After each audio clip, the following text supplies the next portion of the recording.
Aujourd'hui, on va parler des dettes. Oui, c'est un sujet qui est tabou. C'est drôle, hein? Personne n'est ouvert à dire qu'il est dans une difficulté financière. Personne n'est à l'aise de dire à quel point que financièrement, il est surendetté, qu'il croule sous les dettes ou quoi que ce soit. Et aussi, encore plus profond que ça, il y a une fausse croyance, surtout chez les immigrants. En fait, si tu es immigrant, écoute-moi. Il y a une fausse croyance chez les immigrants qui pensent que les dettes sont nocifs, sont néfastes, qu'il faut éliminer les dettes, qu'il ne faut pas avoir des dettes. Alors, restez jusqu'à la fin de cette vidéo pour qu'on discute. On va parler des bonnes et des mauvaises dettes. Bonjour tout le monde, bienvenue sur ma chaîne Immobilier 101 avec Christopher Salador, où je partage avec vous trucs, astuces et stratégies gagnantes en immobilier. Dans cette vidéo, on va regarder les mauvaises dettes des bonnes dettes, ok?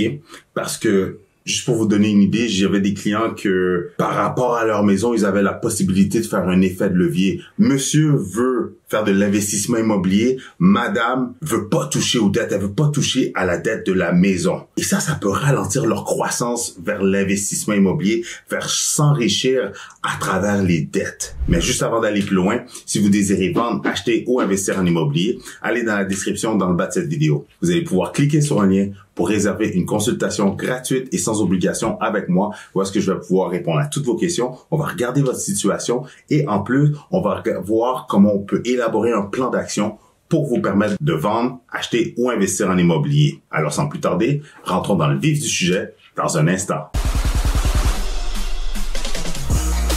J'ai écouté un spécialiste sur le crédit une fois. Et il a dit une chose qui m'a frappé. Il a dit, les pauvres voient le crédit, utilisent le crédit comme un outil d'endettement de consommation versus que les riches voient le crédit comme un outil d'enrichissement. Cette vidéo-là, je pense que ça s'adresse beaucoup plus aux immigrants, aux gens de l'ancienne génération, aux gens qui ont fait des erreurs dans leur crédit, qui ont fait des erreurs avec leurs dettes et qui ont tellement une émotion négative attachée à ces anciens souvenirs-là qu'ils sont comme moi, les dettes, plus jamais de ma vie, plus jamais je vais toucher aux dettes. Les dettes, ce n'est pas pour moi.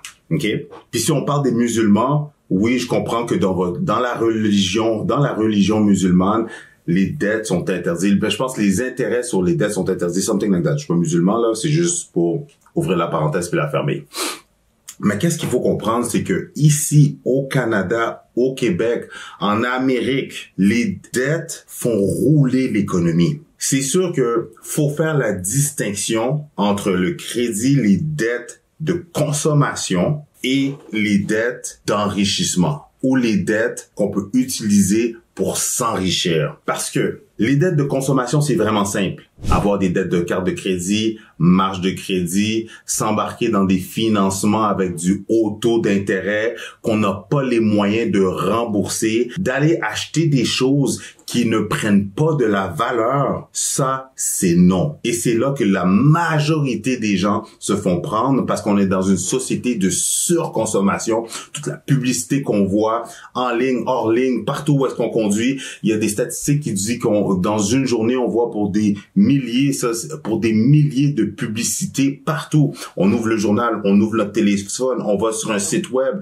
on est en train de rouler sur la route, les panneaux publicitaires, les circulaires qu'on reçoit, les flyers, on est tout le temps constamment en train de se faire vendre, qu'on est programmé à consommer. Et c'est là que, entre parenthèses, qu'il faut se discipliner pour sortir de la matrix. Parce que ça, c'est le piège pour les pauvres. Ça, c'est le piège où est-ce que beaucoup de monde vont tomber, le trap, où est-ce que les gens vont tomber dans un tourbillon d'endettement, de surconsommation, de cochonnerie qui ne prend aucune valeur, qui leur est aucunement utile, que dans quelques semaines, quelques mois, ils vont le jeter aux poubelles, ils vont le jeter au recyclage, ils vont le donner aux pauvres, ou vous allez le donner à quelqu'un d'autre. Ça, ce sont des dettes qu'il faut complètement éviter. Mais de l'autre côté de la médaille, il y a des dettes d'enrichissement. Il y a des dettes qu'on peut utiliser, en d'autres mots, il y a du crédit qui est accessible, qu'on peut utiliser, qui va nous permettre de s'enrichir. Par exemple, regardons une vue d'ensemble. C'est drôle, une fois, je suis allé dîner avec un courtier hypothécaire, puis il faisait du financement pour des gros contracteurs, pour des projets de construction neuve, que ce soit pour le résidentiel, les gens qui veulent acheter leur première propriété, les gens qui veulent acheter leur premier plex, etc. Et lui, il avait déjà travaillé pour, sa famille était dans les concessionnaires, mais une des choses qui m'a fait réaliser, c'est que en Amérique du Nord, Même partout à travers le monde, tout est financé. Il n'y a aucun projet que vous voyez de la construction d'un pont, le pont de la 25, que ce soit un projet, un nouveau projet, un nouveau développement ou quoi que ce soit, tout est financé. Les gens riches ne vont pas utiliser leur propre argent pour acheter puis geler leur argent là. Ils vont utiliser du financement. Pourquoi les gens de la classe moyenne ou pauvre ne font pas la même chose? Si les riches n'utilisent pas leur argent et vont utiliser du financement pour garder leur liquidité, pour garder leur placement, mais ils vont le backer avec du financement pour pouvoir acheter d'autres biens qui vont prendre de la valeur, ça, c'est utiliser le crédit pour s'enrichir. Regardez, j'ai eu le commentaire dans une de mes vidéos, quelqu'un qui disait à quel point que dans la vidéo avec Corey, fait que si vous avez du temps à aller dans mes autres vidéos, vous allez tomber sur la vidéo avec Corey. Mais la personne dit un commentaire comme quoi que c'est une abomination que l'on encourage les jeunes à s'endetter, à utiliser le crédit pour s'endetter. Ça n'a aucun bon sens. C'est un vieux système, etc. Mais la réalité, c'est que si un bien coûte 400, 500 000 $ et plus, combien de temps ça va vous prendre pour accumuler cet argent-là pour pouvoir la payer cash? Versus qu'avec 5% de mise de fonds, vous pouvez financer un bien que la banque va vous financer avec un bas taux d'intérêt, même à 5%. On parle pas de taux à 10, 12, 15, 20%. À 5% d'intérêt que vous allez être en mesure de rembourser dans 25 ans. Et en plus qu'à travers les 25 ans, il y a des stratégies pour vous de le payer en accéléré. Il y a des gens qui ont payé leur propriété en 10 ans, 15 ans. Et vous savez quoi? Lorsqu'on achète une maison, une propriété résidentielle, la seule façon d'être gagnant, c'est de rembourser son hypothèque le plus rapidement possible. Ça ne fait aucun sens d'avoir une propriété et qu'après 25, 30 ans, 40 ans, il reste encore une hypothèque dessus. Ça, c'est parce que vous avez sûrement refinancé pour clairer des dettes et ça n'a aucun bon sens. Parce que qui fait de l'argent? Oui, c'est la banque. Mais malgré ça, d'avoir un bien, de nous permettre de mettre le minimum de mise de fonds, 5% ou 10% de mise de fonds, peu importe la mise de fonds qu'on met, de pouvoir mettre 5, 10, 15, 20% de mise de fonds sur un bien qu'on va acheter aujourd'hui et que dans un moyen terme, la propriété va avoir pris 50, 70, 100 000, 150 000, 200 000 de valeur, qu'on peut utiliser cet argent-là pour la réinvestir dans d'autres biens qui vont continuer à prendre de la valeur. Ça, c'est des bonnes dettes. Ça, ce sont des dettes qui vont vous permettre de vous enrichir. Ça, c'est utiliser l'argent de la banque pour acheter un bien qui va prendre de la valeur et de s'enrichir avec ce bien-là. Vous savez que d'avoir accès à du crédit puis d'avoir des bonnes cotes de crédit, comme qu'il dit si bien, c'est comme avoir une Lamborghini, une Ferrari, votre voiture de rêve dans votre garage, mais que vous la sortez jamais. Alors, ça vous sert à quoi? Parce que d'avoir un bon crédit puis de pas l'utiliser, puis que ça dort, vous avez des possibilités d'enrichissement et que vous ne faites rien avec ça. Il y a des gens qui vont même avoir des limites de crédit intéressantes qui vont financer plusieurs projets. Il y a des gens qui vont, avec leurs limites de crédit intéressantes,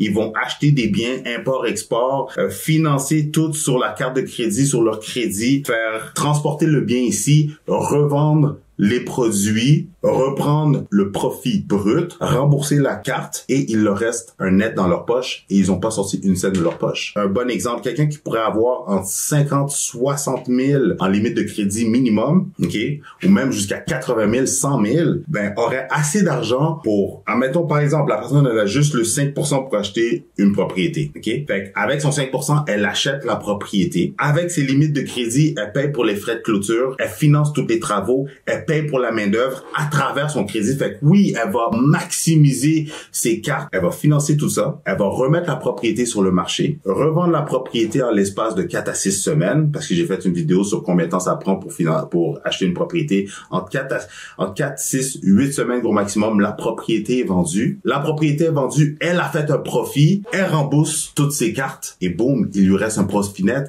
Elle a juste sorti 5% de ses poches. Donc, pouvez-vous voir que juste avec le crédit, avec les bonnes dettes, vous pouvez vous enrichir. Et les gens qui disent que une maison, c'est pas un investissement, c'est une dépense, ça dépend comment vous le voyez. Mais quelqu'un qui achète sa propriété puis que sa propriété devient son effet de levier pour lui permettre d'aller se lancer dans l'investissement immobilier, Je vois pas ça comme une dette, moi. Je vois plutôt ça comme quelqu'un qui utilise l'endettement pour s'enrichir. Regardez, est-ce que vous êtes d'accord avec moi? Écrivez-moi dans les commentaires.